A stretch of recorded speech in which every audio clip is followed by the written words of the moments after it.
las personas duermen bajo candado en Puebla y en Tlaxcala. Las personas duermen en unas celdas que ellos les pueden llamar de otra manera, pero son unas salas que les ponen candado por fuera, con una puerta de metal muy gruesa, carcelaria y con una ventanita. Así duermen en Puebla y en Tlaxcala hasta donde nosotros hicimos las visitas en 2022. Imagina una situación como la de Juárez, una protesta, o incluso pensemos en algo incluso más que no tenga que ver con una voluntad humana, una chispa eléctrica que se prende en algún lugar cercano, alguna situación problemática, ¿no? Están encerradas estas personas, están encerradas y se sienten desprotegidas, son revictimizadas. Síguenos en nuestro canal de YouTube y activa las notificaciones. Puedes hacerlo desde la aplicación o escaneando el siguiente código QR, que te llevará directamente a nuestro canal para suscribirte. Mantente informado sobre los acontecimientos más importantes a nivel local, nacional e internacional. Y accede a nuestras secciones de análisis y opinión, con periodismo de calidad del día a día. Recuerda darle me gusta y compartir a nuestros contenidos. Y no olvides seguirnos en todas nuestras redes sociales.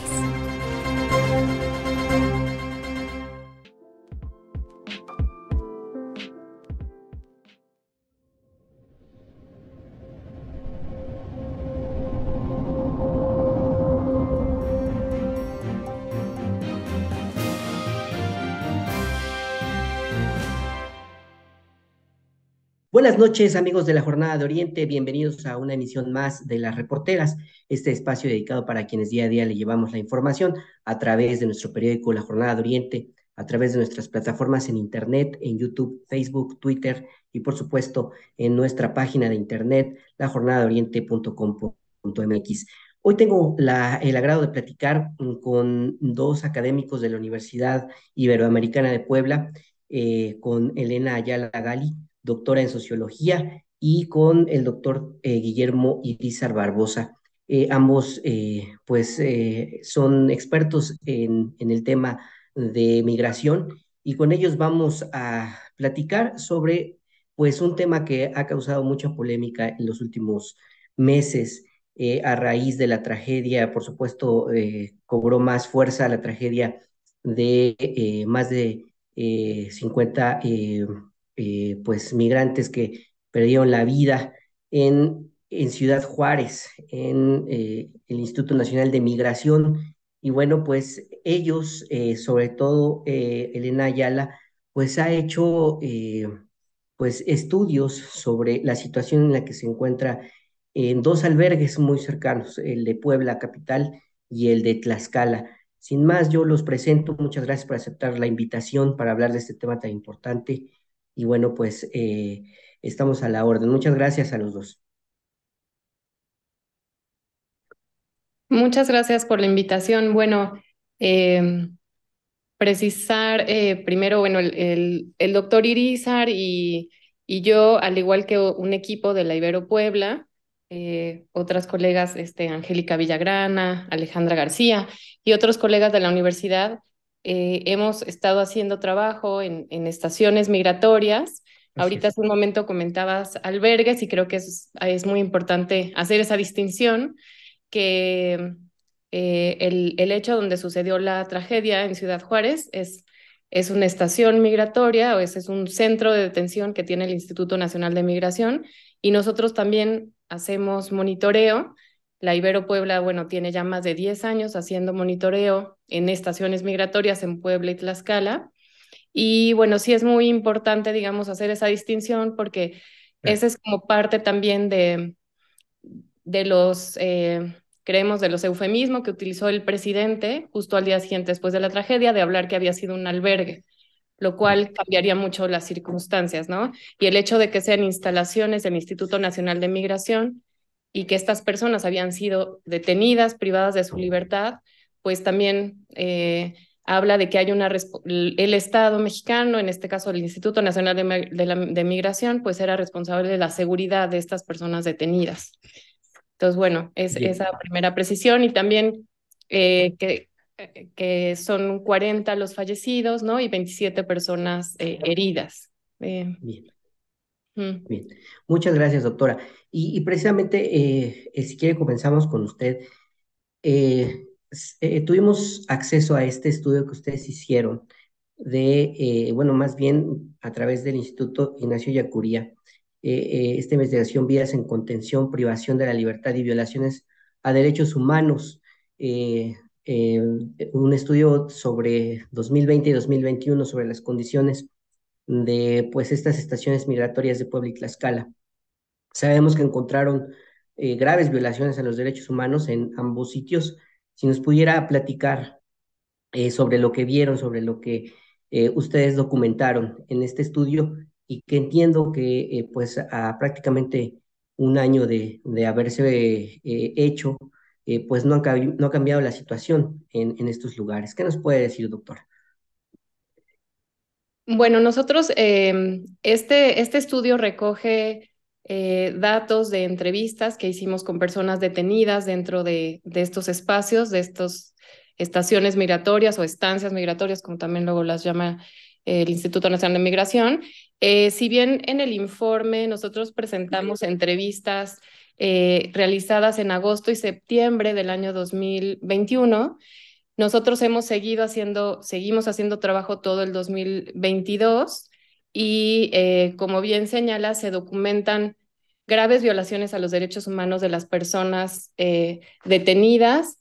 Eh, Encontramos, digo, en el trabajo lo pueden dividir, está digamos, en varios capítulos en el que se presentan diversas violaciones desde cómo se da el proceso de detención, desde las instalaciones, ¿no? Todas las carencias que tienen y que representan pues además violaciones a la ley de migración.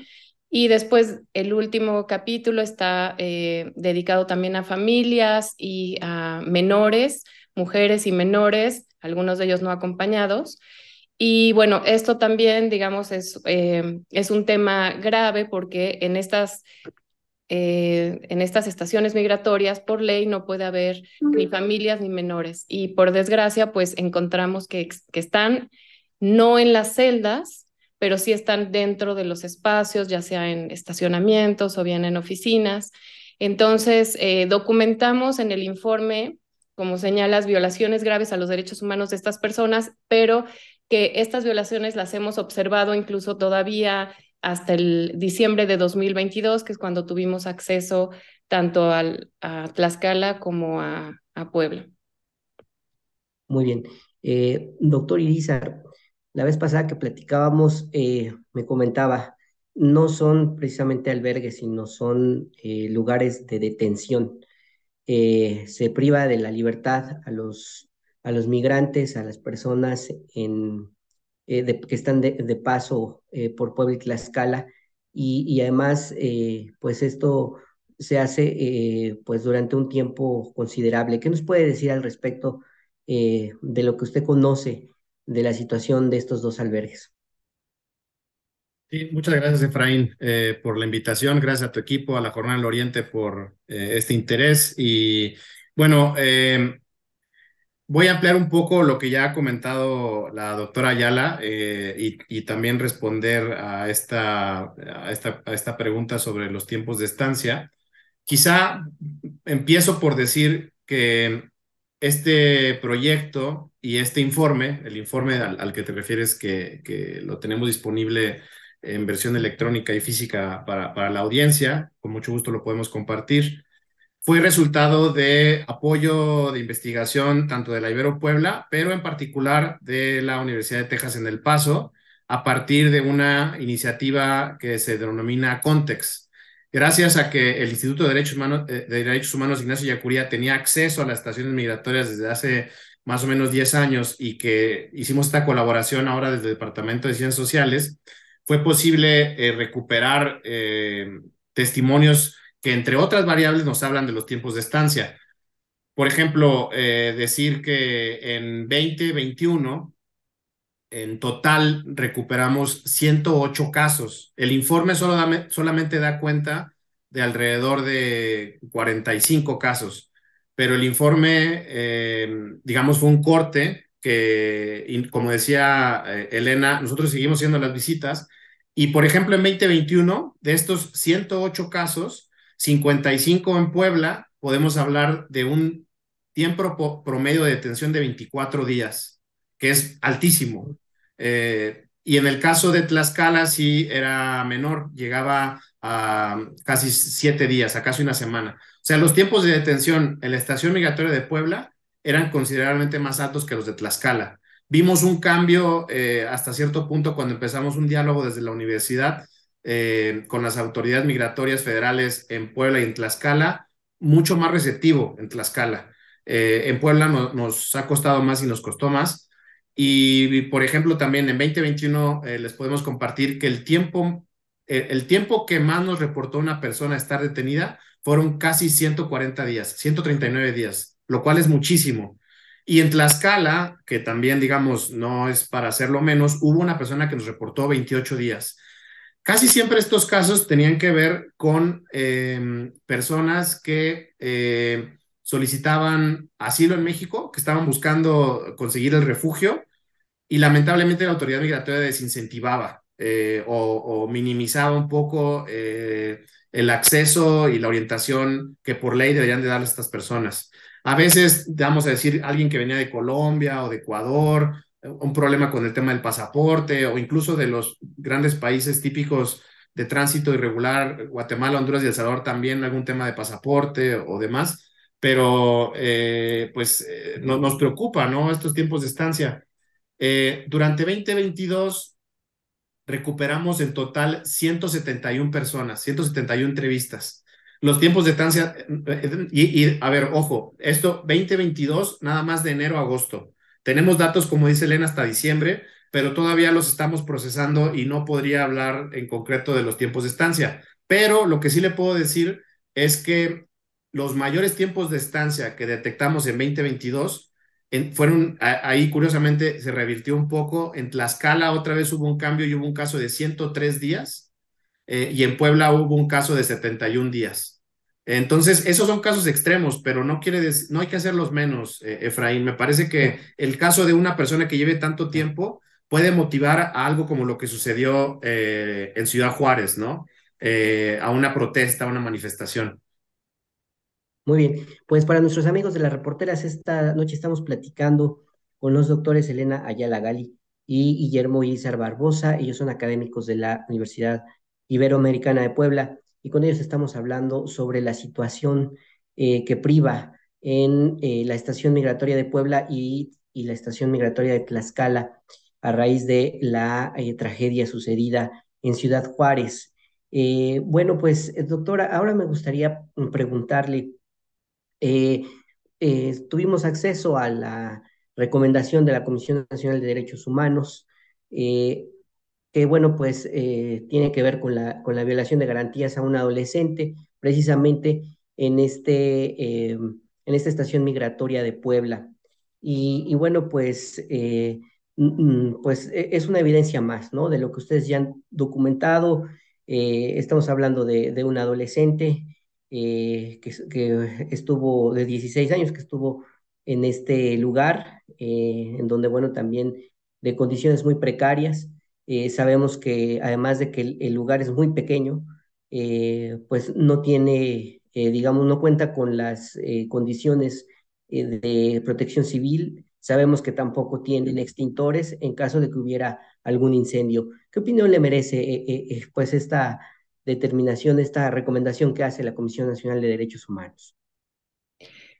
Pues mire, lo que sucede para empezar es que en estos espacios, o sea, en estos centros de detención, por ley no debería haber menores ni familias, ¿no? Estos deberían de estar a cargo del DIF. Entonces, de entrada, ¿por qué? Porque son espacios en donde, como comentaba hace un momento el doctor Irizar, la verdad es que son una especie de celdas en las que se supone que las personas deberían tener una corta estancia, ¿no? Máximo 15 días, 15 días hábiles, y por desgracia pasan más tiempo, pero como por ley no pueden estar los menores, ni siquiera están albergados en las celdas, sino en otros espacios que se improvisan. En el caso de Puebla, sabemos que las familias y los menores generalmente están en un área que es un estacionamiento, entonces en donde ni siquiera hay sanitarios, donde hay luz 24 horas. De hecho, nosotros aceleramos también la presentación del informe a raíz del caso de una menor también que estaba sola y llevaba 2 meses y 6 días, una pequeña centroamericana de 12 años. Entonces, estos sin duda no son espacios para que haya menores y familias, no están acondicionados, no tienen no tienen, como le digo, ni siquiera sanitarios, ni siquiera las condiciones, tienen unas colchonetas sucias que a veces tienen que compartir, hay hacinamiento, o sea, realmente, digamos que ahí no solamente estamos violando las propias leyes mexicanas, digamos, sino también cualquier convención de protección de la niñez y de los derechos de la infancia, de los adolescentes. Entonces, por desgracia, son espacios en donde pueden ocurrir violaciones como aún más graves, ¿no? Y que además son pocas las personas que tienen acceso a estos centros de detención. Entonces, por eso es muy triste y muy lamentable la tragedia de Ciudad Juárez, pero digamos que esto está visibilizando, porque esto es algo que puede ocurrir, porque y que además, digamos que esperemos que esta tragedia sirva también para que se corrijan, ¿no? Todas las violaciones graves que suceden en estos espacios. Pero de entrada, pues no debe de haber menores en estos espacios, ¿no? Ahí es un tema de que tiene que haber colaboración también con el DIF para que estos menores y las familias pues no pasen ni una noche, ¿no? En estos centros. Muy bien. Doctor Guillermo Ilízar, entiendo, como decía la doctora Elena Ayala, que desde diciembre del año pasado no les permiten ya el ingreso a ambas estaciones migratorias. ¿Qué fue lo que pasó? Y bueno, entiendo que ya hubo una negativa por parte del instituto o no ha habido respuesta para que ustedes vuelvan a ingresar a estos centros de detención del Instituto Nacional de Migración. ¿Qué nos puede decir? Sí, bueno, en realidad no tenemos respuesta. Entonces asumimos que la no respuesta por ahora es una negativa porque el no tener la respuesta no nos permite acceder. No podemos entrar si no tenemos ese oficio. Y brevemente lo resumo. Lo que sucede es que al inicio del año calendario, eh, tenemos que llevar nuestro oficio a la estación migratoria en ciertos días y ciertos horarios. Entonces nosotros, como universidad, enviamos ese oficio más o menos el 15, 16 de diciembre a la Ciudad de México. Tenemos nuestro acuse de recibo, como se había hecho durante más de 10 años. Lamentablemente no tenemos respuesta al día de hoy. Incluso hubo un acercamiento con el Consejo Ciudadano del Instituto Nacional de Migración para pedir orientación acerca de qué pasa. Y pues lo que se nos ocurre es que puede estar perdido un escritorio y no sabemos si está perdido un escritorio a partir de que a alguien o a algunas personas no les gustó lo que se reportó en el informe. Y gracias por hacer esa pregunta porque como también lo dijo la doctora Ayala Galí, creemos que es nosotros y nosotras como mínimo pedimos que se cumpla lo que dice la ley. Y lo que dice la ley es que la sociedad civil y la academia tenemos acceso a los monitoreos, a supervisar y observar lo que está pasando. Vivimos en un país en el que los derechos humanos tienen una armonización constitucional desde 2011, tenemos una ley de migración también desde el mismo año, y nosotros pedimos eso, que la detención sea una medida extraordinaria, no tiene que ser la constante. La detención, migrar en México no es un delito ni es un crimen, es una falta administrativa. No hay cabida, Efraín, para que una persona pase 2 días, 3 días incomunicada, víctima de extorsión, de maltratos, de abusos, como dijiste, de los riesgos civiles que pueden existir, como pasó con la muerte de estas 40 personas y casi 30 personas heridas en Ciudad Juárez. Y yo te garantizo, Efraín, y Elena y otras colegas, como dijo Alexa, Alejandra, también pueden dar testimonio de esto. Las personas duermen bajo candado en Puebla y en Tlaxcala. Las personas duermen en unas celdas que ellos les pueden llamar de otra manera, pero son unas salas que les ponen candado por fuera, con una puerta de metal muy gruesa, carcelaria y con una ventanita. Así duermen en Puebla y en Tlaxcala hasta donde nosotros hicimos las visitas en 2022. Imagina una situación como la de Juárez, una protesta, o incluso pensemos en algo incluso más que no tenga que ver con una voluntad humana, una chispa eléctrica que se prende en algún lugar cercano, alguna situación problemática, ¿no? Están encerradas estas personas, están encerradas y se sienten desprotegidas, son revictimizadas, son tratadas menos que personas. Y te lo digo, digamos, en un lenguaje sin recurrir a las palabras tal cual que ellos utilizan y ellas, que se sienten eso, tratadas como menos que personas y menos que seres humanos. Entonces, te agradezco mucho este espacio, a la jornada, la oportunidad de manifestar nuestro interés en seguir monitoreando, seguir dialogando con las autoridades para buscar alternativas que se ajusten a lo que dice la ley, que es lo que pedimos, ¿no? Y también aprovecho y con esto cierro, perdón si me extiendo, en que es un tema intergubernamental.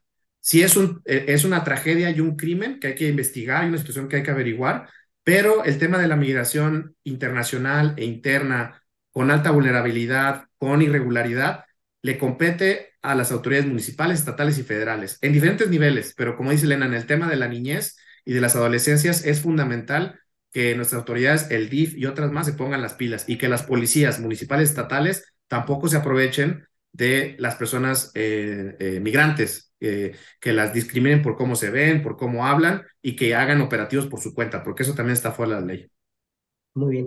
Pues para nuestros amigos de la reportera, seguimos platicando esta noche con Elena Galí y con Guillermo Ariza Barbosa. Ellos son catedráticos de la Universidad Iberoamericana de Puebla y son expertos en el tema de migración. Doctora Elena, vimos esta situación a finales de 2021 de pues estas instalaciones del Polideportivo Xonaca que fueron habilitadas como albergue, entre comillas, y que bueno, a raíz de eso se empezó a conocer las condiciones en las que vivían, porque en esta locación no hay puertas, hay rejas, incluso los mismos migrantes denunciaron a los medios de comunicación la situación en la que estaban viviendo de hacinamiento, de que dormían en colchonetas, del frío que pasaban.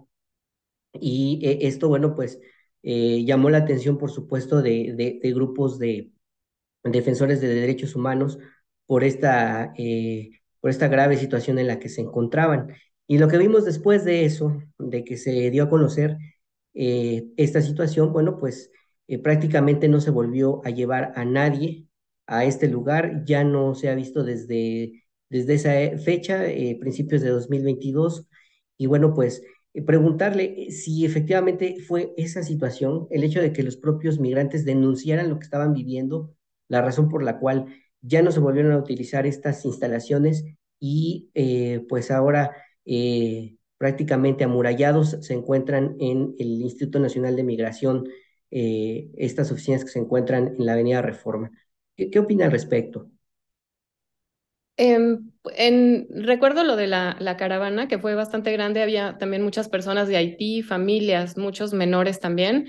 Ahí en esa ocasión, comentarle que, bueno, la universidad, digo, a través de diversas instancias que tiene la universidad, colaboramos también con la red de albergues, que la verdad es que los albergues aquí en Puebla y en muchos lugares de nuestro país son quienes, o sea, la sociedad civil organizada, las iglesias, son quienes, la verdad, les tienden una mano, son quienes apoyan más a los migrantes en acogerlos, en darles de dormir, en darles un lugar para dormir digno, en darles alimentos y que además ahí sí están con puertas abiertas, ¿no? Como dice, o sea, realmente es un albergue, que es muy distinto a un centro de detención, ¿no? Los detalles, digamos, de que por qué ya el polideportivo no se utiliza, la verdad es que los desconozco, o sea, eso creo que es como más un arreglo entre autoridades, porque sé que también es un espacio municipal, pero que lo estaban utilizando con algún arreglo también. Nosotros en algún momento habíamos solicitado ver si podíamos tener acceso al polideportivo, pero no hemos podido tener acceso en su momento cuando sabíamos que tenían a migrantes. En esa ocasión, justo en diciembre, cuando estuvo esa caravana en 2021, por ejemplo, junto con algunos compañeros de albergues, ¿no? De iglesias, nos acercamos y sí tuvimos oportunidad de entrar como al área de los jardines. Pero bueno, creo que si bien se denunció en ese momento, las estaciones migratorias igualmente funcionaban, más bien es por el espacio, la capacidad que tienen las estaciones migratorias y que, por ejemplo, en el caso de caravanas, que son que por el número de personas, obviamente también creo que en una caravana lo que sucede es que hay mayor como seguridad para las familias y cuando son caravanas que están como anunciadas y que los medios de comunicación ahí, como ustedes, ¿no? Y muchos otros medios de comunicación siguen a esta caravana, entonces es como más difícil que a estas personas, frente a los ojos de todos, las encierren, que el gobierno dice que las rescatan, pero pues un rescate es encarcelarte, ¿no? Es meterte en un centro de detención. Entonces, cuando vienen en caravanas, pues a lo mejor es mucho más visible y también pues la sociedad civil ahí también colabora, les llevaba alimentos o digamos que se va siguiendo la caravana. Por eso creo que muchas familias pues optan por las caravanas. Aunque bueno, como ya ustedes también han ampliamente documentado, se está frenando mucho el que vengan en caravanas, ¿no? Se trata de disuadir por la fuerza y también pues parte de lo que nosotros tampoco obviamente apoyamos es el tema de la militarización, ¿no? O cómo están interviniendo pues también las policías, ¿no? Para hacer que estas personas pues no pasen por nuestro país cuando la verdad la movilidad y migrar es un derecho. Todos tenemos derecho a buscar mejores oportunidades de vida y además, como comentaba el doctor Irizar, ni siquiera es un delito grave. Entonces, de entrada, nosotros estamos en contra de que estas personas sean privadas de su libertad, encerradas, tratadas como criminales y cuando estas personas simplemente están generalmente huyendo de una situación muy difícil de violencia o una situación económica muy adversa y que están en su derecho de migrar, ¿no? Y de buscar mejores oportunidades. Entonces, pues bueno, perdón que me haya extendido un poco. El tema en concreto, digamos, del Polideportivo Xonaca, seguramente el denunciar las condiciones o que no estaban en buenas condiciones haya hecho que ya no se utilice más, pero lo que es un hecho es que las personas van a seguir migrando, que por desgracia las condiciones de la migración son condiciones estructurales, ¿no? La violencia, la desigualdad económica son factores que van a seguir fomentando la migración, por un lado, y por otra parte, porque también todas las personas tenemos ese derecho, ¿no? Y algunos tenemos el privilegio de migrar con documentos y entonces somos recibidos por la puerta grande y podemos transitar libremente y es totalmente inhumano que otras personas, simplemente por no tener documentos, no reciban ese trato, ¿no? Entonces, nosotros lo que pedimos, pues obviamente es que todas las personas reciban ese trato digno porque son seres humanos y tenemos los mismos derechos. Muy bien. Doctor Guillermo Irizar, preguntarle, la semana pasada pues se llevó a cabo este operativo, bueno, hace unos días, por parte de Protección Civil Estatal. Hasta el momento se desconoce cuál es el resultado. Sin embargo, yo le preguntaba la vez pasada, pues el resultado que debe de arrojar esta revisión es que no se cumplen con las medidas básicas de protección civil. Ustedes que han estado allí, por ejemplo, ¿qué nos pueden decir de las instalaciones? Ya nos habló de celdas, pues ya nos habló de situaciones incómodas, pero saber si cuentan con extintores, saber si cuentan con salidas de emergencia. Sabemos que no, hay otros grupos que han documentado precisamente esta situación. Pero ¿qué más podemos decir de entrada sobre las condiciones del Instituto Nacional de Migración en Puebla? Sí, para serle muy franco, puedo describir lo que recuerdo y también quizá Elena me puede ayudar en caso de que algo no lo diga con precisión. Digamos, el monitoreo que nosotros hemos hecho está centrado en los testimonios de las experiencias de las personas. de momento nuestros monitoreos no se han enfocado en el tema de la infraestructura, pero al decir esto, no es que pasemos con los ojos vendados y no vemos nada, ¿no? Yo en este momento no podría recordar exactamente si hay o no hay o cuántos extinguidores hay, no lo tengo tan claro, pero lo que sí tengo claro es esto de las puertas, y los candados y las personas que controlan las llaves, que incluso cuando nosotros la semana pasada, Elena y el equipo de Ibero Puebla, por invitación de la Universidad de Texas en El Paso, hicimos una visita al lugar de los hechos, del incendio, y veíamos muchas similitudes en cuanto a, son lugares que si lo piensas, Efraín, no, afortunadamente todavía no hemos caído en el modelo, por ejemplo, estadounidense de llevarlos a las afueras de la ciudad, a un lugar que estén todavía más remotos, distantes, o sea, están en el centro de la ciudad. O sea, en el caso de Ciudad Juárez, se podía ver la frontera y estaba el ayuntamiento municipal cruzando la calle. Así es lo que vimos. Aquí, como dices, está en la calle Reforma, está en un área, digamos, céntrica, pero para entrar a la estación, que para empezar es un espacio que la gente que transita por ahí no lo ve muy bien, tienes que pasar por una puerta que generalmente es controlada por la Policía de Protección Federal, me parece que ahora se llaman. Bueno, no son policías federales, pero son policías que dependen del gobierno federal. Eh, Pasas dos puertas, una de registro y luego la segunda te lleva a un área de oficinas, también muy pequeña, en la que curiosamente hemos visto a un montón de gente, a veces haciendo servicio social, al menos no de la Ibero Puebla, de otras universidades, no sabemos muy bien de dónde. Tienen un área de retención de pertenencias, en donde también sabemos por las entrevistas que no les hacen inventario, pero imagínese usted un lugar, una pequeña bodeguita llena de mochilas, porque no les permiten ingresar, les quitan las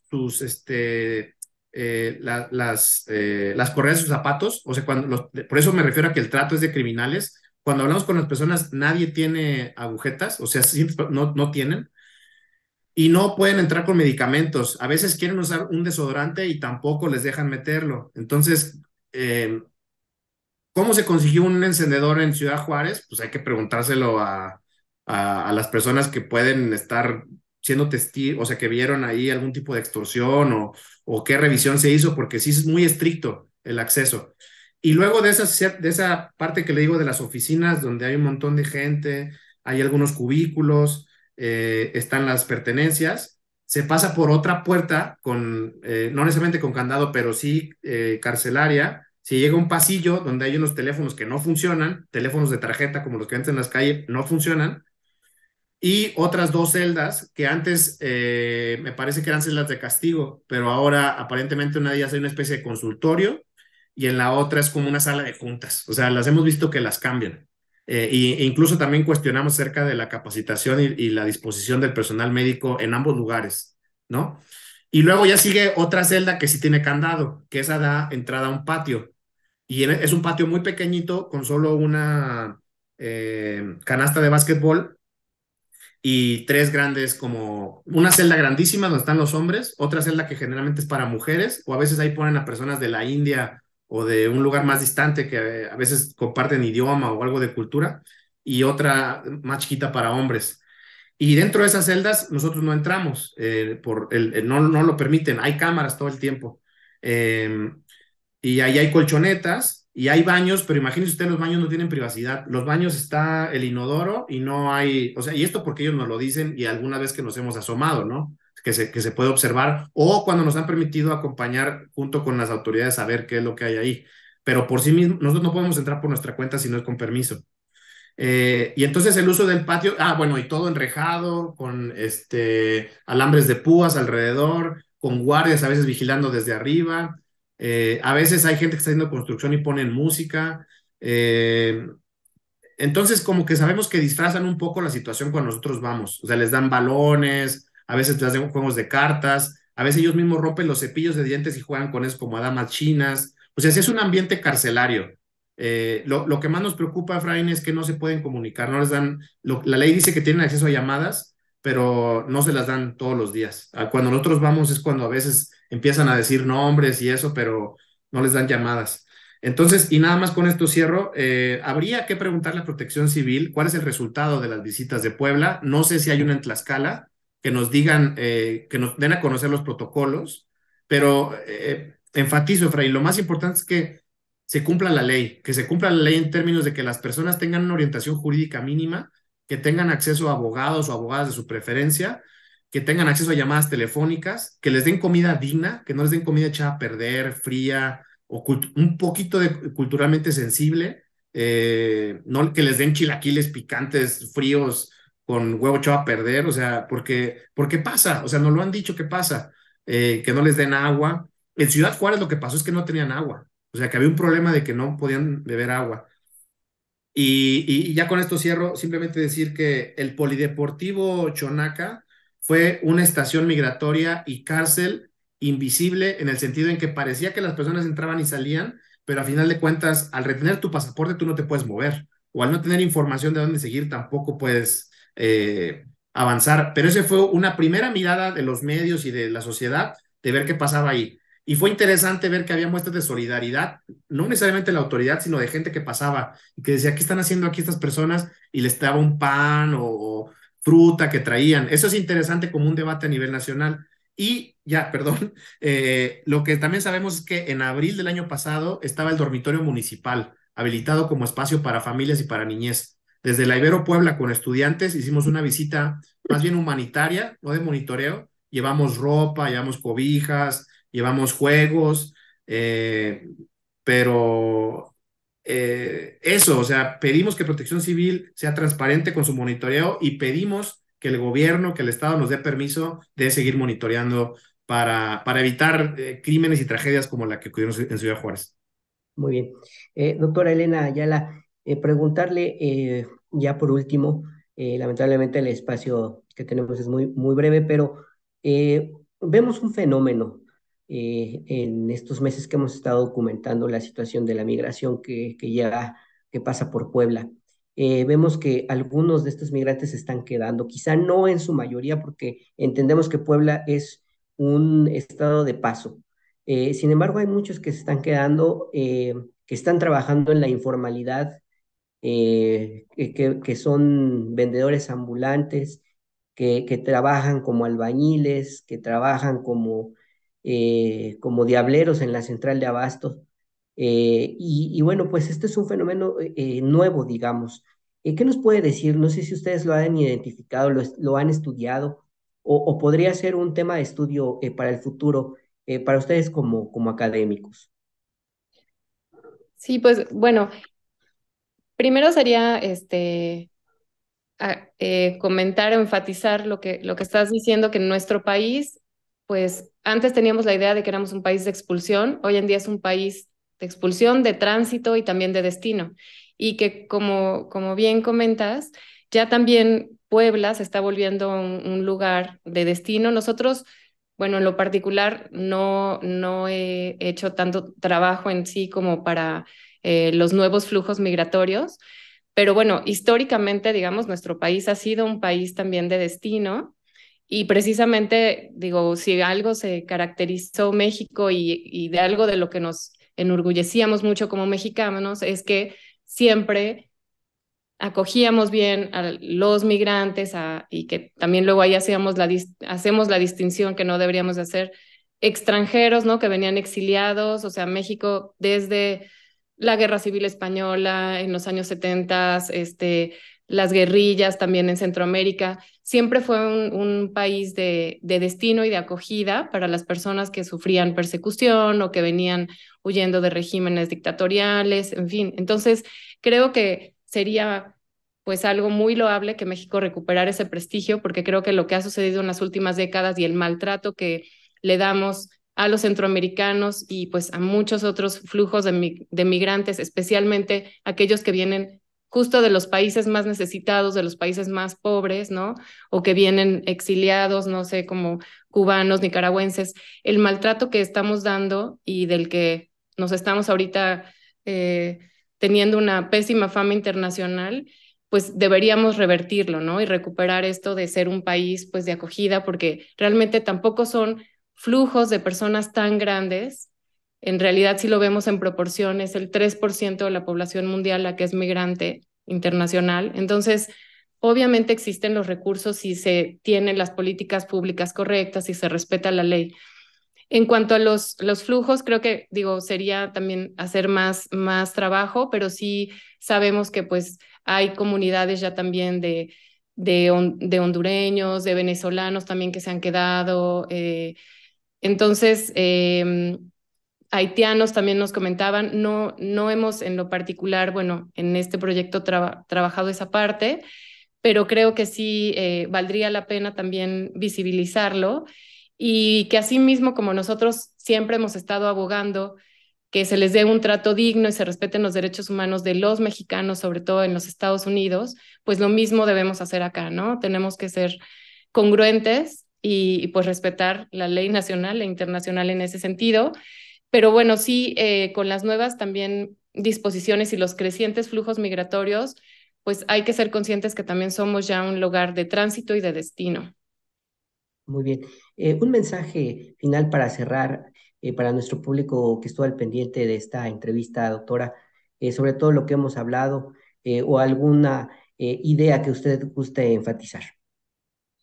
Pues bueno, pues sumándonos también condenando la tragedia que ocurrió en Ciudad Juárez, que sepan que por desgracia las condiciones como infrahumanas y de violaciones a los derechos humanos son constantes en los centros de detención y que nosotros es lo que hemos documentado aquí en Puebla y en Tlaxcala, que pedimos que a estas personas se les dé un trato digno, que se respete la ley y también creo que hacer un llamado a la sociedad civil para que precisamente pues tengamos ese sentido también de empatía y de respetar pues la dignidad de estas personas que son seres humanos como nosotros y que están buscando pues mejores oportunidades de vida y que en su mayoría están huyendo de la violencia y de condiciones muy adversas en sus países y que tenemos que pues empujar y pedir, digamos, que nuestras autoridades respeten la ley y que nosotros desde donde trabajamos, en este caso desde las universidades, podamos pues hacer también mayor alianza con estos medios de comunicación, con otras organizaciones y pues pedir que se respete la ley, ¿no? Y que además la autoridad pues responda a lo que sucedió en Juárez, que es una tragedia y que creo que lo que están comentando otros gobiernos, como comentaba hace unos días también la viceministra del Salvador, o sea, es una obligación de México y quizá habría que investigar si esto no es un crimen de Estado, pero para evitar que sucedan estas tragedias, pues hay que revisar lo que está sucediendo en todos estos centros de detención. Muy bien. Doctor Guillermo Irizar, un mensaje final para nuestro público. Y claro que sí, muchas gracias. Y voy a ser muy breve porque sé que tenemos el tiempo reducido.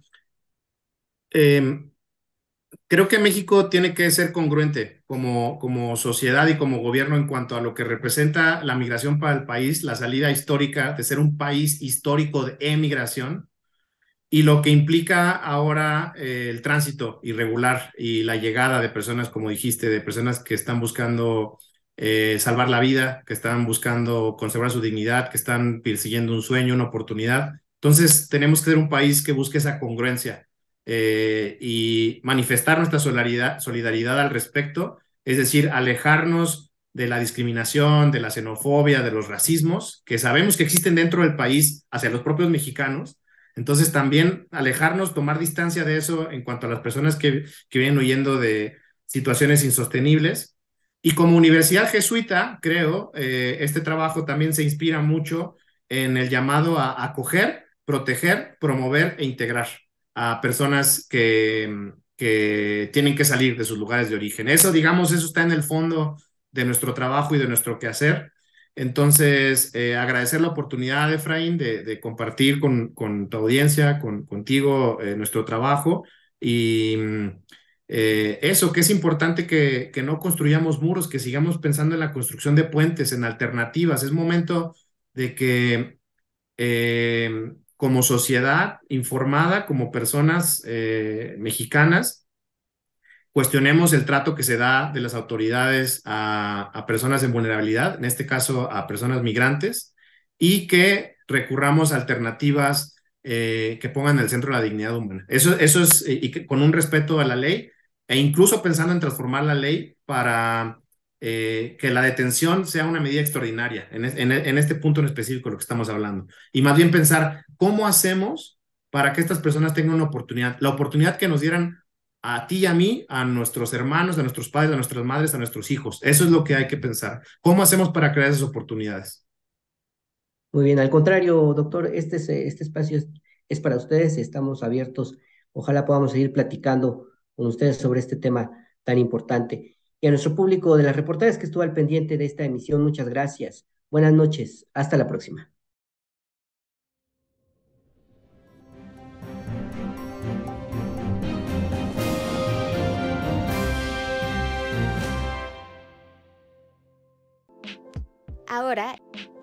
Ahora ya nos puedes encontrar en Telegram. Solo tienes que descargar la aplicación de mensajería Telegram en la tienda digital de tu dispositivo móvil. Busca la Jornada de Oriente y selecciona Unirse al canal. O también puedes escanear con la cámara de tu celular el siguiente código QR, que te llevará directamente a nuestro canal para suscribirte. Mantente informado a lo largo del día con las noticias más relevantes de Puebla y no olvides también seguirnos en todas nuestras redes para más contenido.